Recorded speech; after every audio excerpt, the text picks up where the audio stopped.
with coffee. Ayuhin natin Kaya naman, kung hindi mo matitikman yung kanilang produkto ngayong araw, pwede pa bukas or hanggang sa linggo. talagang siksik, ligliga tumahabaw yung ating iba't ibang activities para sa ating Calabarzon 2025 Expo. Mga coffee farmers sa buong Calabarzon, iba't ibang asosasyon ng mga processors, ating mga magsasaka, at lahat na may kaugnayan sa ating produktong kape na tipon-tipon dito sa iisang lugar upang i-showcase, ipakita ang ganda ng mga magsasaka processors sa buong Calabarzon. Sama din natin, partner, yung ating mga supplier ng mga teknolohiya at machineries na talagang tutulong para sa ating event, ang 2025 Calabarzon Coffee Expo. Andiyan po kasama natin dito sa unahan ng ating Cavite State University, ating President Dr. Maria Agnes P. Nuestro. Ang ating RDD for Operations and Extension ng DA Calabarzon, Engineer Redelisa Robeso. Pero di po tayo kasama from DTI Quezon, Narciso Formis, Julieta Dachosa. Mula naman po sa Philippine Coconut Authority, ang ating kinagawan, Mr. Christian Alvarez. And also our Center Director from ATI Calabarzon, Doc Online Mantingas. And of course, our Provincial Agriculturist, Doc Liza Moriano, kasama na rin po natin dito sa mga muli po, bago natin simulan ang ating programa, iniimbitahan po namin kayong lahat. Sige po, lapit po kayo, marami po tayo dito upuan. Go ahead. Join us, huwag po kayo maniya.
na kilala at laging sinasabi nila ang mataas na klase ay Arabica. But kaya natin siguro dahil nag-mix ang tanim ng Excelsa Liberica and Excelsa, probably we can do a further research para po makuha at makompete natin ano ba yung taste na meron sa Arabica that pwedeng comparable doon sa end product po ninyo nung tatlo pa na klase ng kape. So, my wish and my prayer for you lumago ang inyo pong mga pananim, masaganang harvest, no? At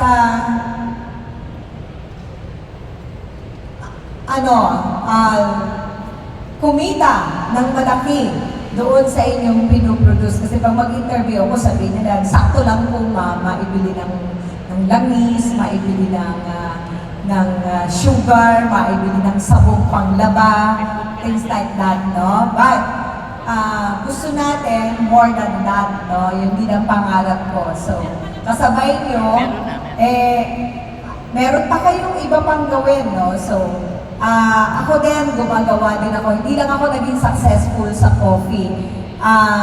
Yun ang una kong product na pinag-aralan noong panahon na ako'y congresswoman doon sa 40th Street para alam nila. No? Hindi ako naging successful doon. With Cabs yun during the anyone sana sa Quezon to introduce pa sa iba pang bayan na feasible ang pagtatanim na kape. So sa inyo pong lahat, maraming salamat and congratulations po in advance.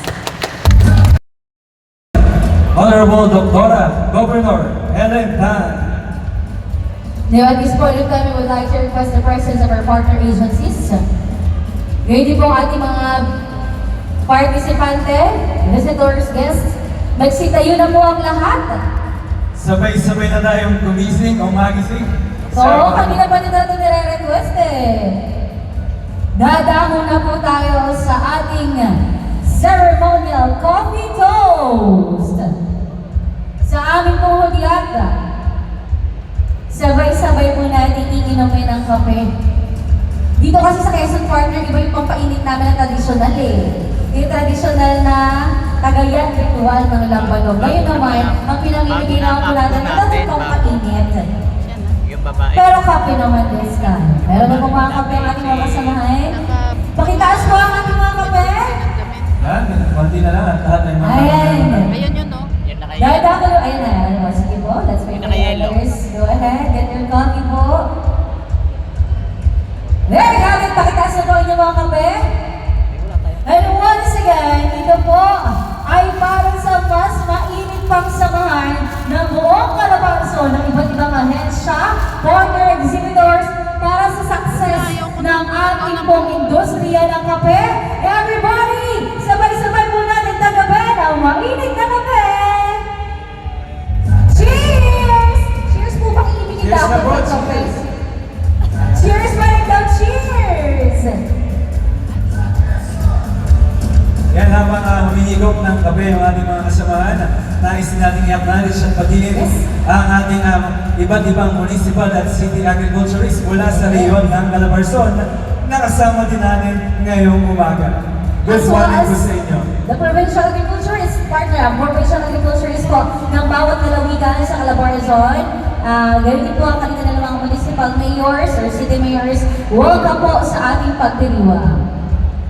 Talagang kitang-kita na ninanamnam ang bawat paghigop ng ating kape. Pero po sa ating mga bisita na dito sa unahan, manatili na po kayo dyan dahil idediretso na po natin ang pagdiriwang para sa ating ceremonial coffee toast. Tinatawagan ko na po ang ating Cavite State University President Dr. Maria Agnes Pino Westro upang pangunahan po Para sa aksyon to implement collective sustainable practices that secure the future of our communities and production areas.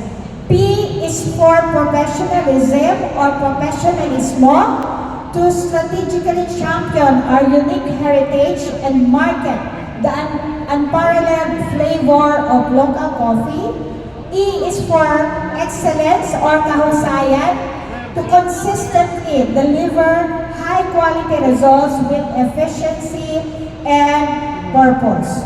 So, tayo po ay nangangako na isabuhay ang apat na pilar ng pagkakape.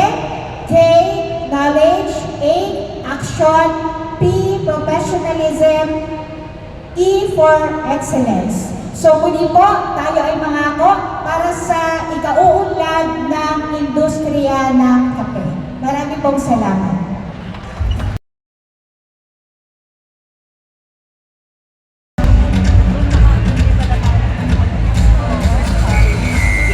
Meron tayong pagpipilian ng Maganda na kayo tayo ng yung pita sa na ito. teka, isesend ko na agad sa GC. Send ko na sa si Kuya Dodi. Ay, Kuya Dodi, tumayo ka dyan. Hawakan mo. Teka, kuhanan, pero malayo eh. Tumayo ka muna, send ko na sa GC. Kuhate, meron. Maganda. May kuha sila. Kinuhanan ko dyan. Okay, moving on to the next category, which is the Excelsa and Liberica category.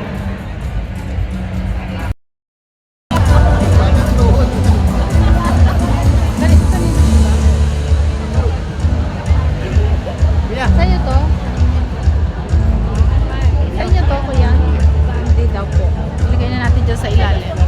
Kapay mo, wag yan. Ha? Kapay mo din sa silya.